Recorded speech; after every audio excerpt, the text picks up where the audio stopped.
Ketua BKN jamin honorer 2025 aman, tidak akan dirumahkan. Isu mengenai nasib tenaga honorer di Indonesia selalu menjadi perhatian utama, terutama ketika pemerintah melakukan kebijakan efisiensi anggaran. Banyak tenaga honorer yang merasa khawatir akan status pekerjaan mereka, terutama dengan adanya wacana pengurangan pegawai di berbagai instansi pemerintahan. Namun, kabar baik datang dari Ketua BKN Republik Indonesia, Zudan Arif Fakrullah, yang memastikan bahwa tenaga honorer yang telah terdaftar dalam database BKN tidak akan dirumahkan. Pernyataan ini memberikan angin segar bagi tenaga honorer yang selama ini mengabdi di berbagai sektor pemerintahan. Dengan adanya kepastian ini, diharapkan tenaga honorer dapat bekerja dengan lebih tenang, tanpa dihantui rasa cemas akan kehilangan pekerjaan. Kepala BKN juga terus berupaya mencari solusi terbaik agar tenaga honorer tetap mendapatkan hak-hak mereka secara adil dan sesuai dengan regulasi yang berlaku. Menanggapi isu pemutusan hubungan kerja, PHK tenaga honorer akibat efisiensi anggaran,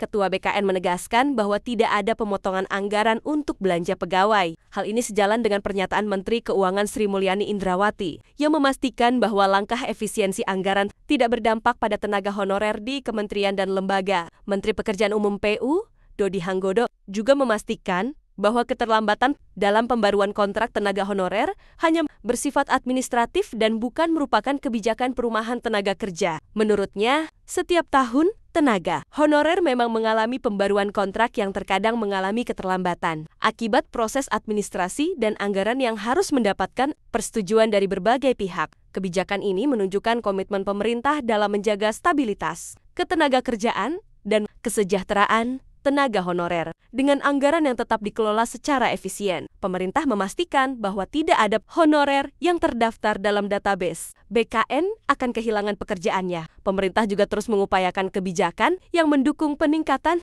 kesejahteraan tenaga honorer. Salah satu upaya yang dilakukan adalah dengan memberikan kesempatan bagi tenaga honorer untuk diangkat menjadi pegawai pemerintah dengan perjanjian kerja PPP. Dengan adanya kebijakan ini, tenaga honorer yang memenuhi syarat dapat memiliki status pekerjaan yang lebih jelas dan mendapatkan hak-hak yang lebih baik. Selain itu, dalam beberapa tahun terakhir, pemerintah telah melakukan berbagai langkah untuk memperbaiki sistem penggajian tenaga honorer. Dengan adanya regulasi yang lebih ketat dan transparan, tenaga honorer dapat menerima gaji yang sesuai dengan standar yang telah ditetapkan, tanpa adanya potongan yang tidak jelas. Dengan adanya kejelasan ini, diharapkan tenaga honorer dapat bekerja dengan lebih tenang, tanpa harus menghadapi ketidakpastian terkait status pekerjaan mereka. Meskipun Ketua BKN telah memberikan jaminan terkait status tenaga honorer, masih ada beberapa tantangan yang perlu dihadapi ke depan. Salah satunya adalah penyelesaian status tenaga honorer yang belum terdaftar dalam database BKN.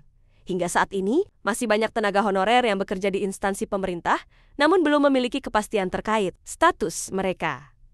Ketua BKN diharapkan dapat segera memberikan solusi bagi tenaga honorer yang belum terdaftar, agar mereka juga dapat mendapatkan kepastian hukum terkait status pekerjaan mereka.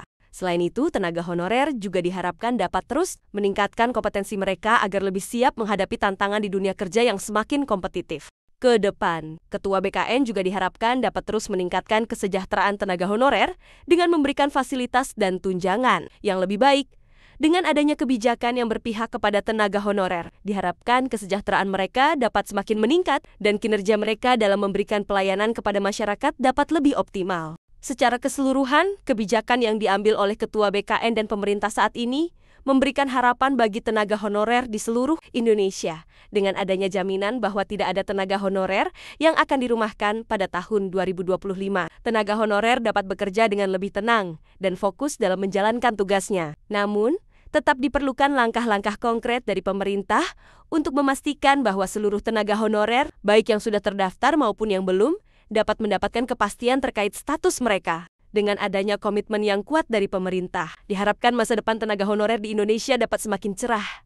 Langkah-langkah yang dilakukan saat ini harus terus dikawal agar kebijakan yang telah dicanangkan benar-benar dapat memberikan manfaat bagi seluruh tenaga honorer di Indonesia.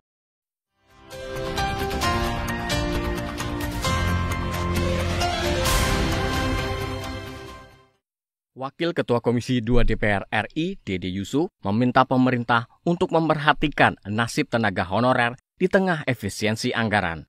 Menurutnya, belum ada data pasti terkait jumlah honorer yang terdampak efisiensi anggaran hingga berakibat pemutusan hubungan kerja atau PHK. Menurut Dede Yusuf, tidak boleh ada honorer yang terkena PHK di tengah efisiensi anggaran, mengingat kebijakan tersebut dikeluarkan menjelang bulan Ramadan dan Hari Raya Idul Fitri. Sehingga pemerintah perlu memprioritaskan pengalokasian gaji kepada honorer, terutama bagi mereka yang belum mendapatkan formasi setelah mengikuti seleksi P3K. Saudara kita ini yang saat ini honorer sudah kemarin lepas dari posisinya mereka di tempat yang lain karena gara-gara ikut P3K honorer, tiba-tiba sekarang belum dapat formasi dan efisiensi memotong pendapatan mereka. Di tengah mau Ramadan dan Lebaran, menurut hemat kami menjadi sangat penting pemerintah harus benar-benar memprioritaskan gaji.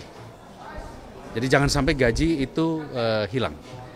Kalau soal dalam prosesnya formasi masih menunggu dan sebagainya, itu kita anggap itu bagian daripada proses. Daerah kan tidak semuanya juga yang membuka formasi dan ini sudah diberikan teguran-teguran. Tetapi kalau konteksnya jangan sampai ada honorer yang sudah tidak dapat gaji malah terkena pemotongan. Saya pikir itu aja.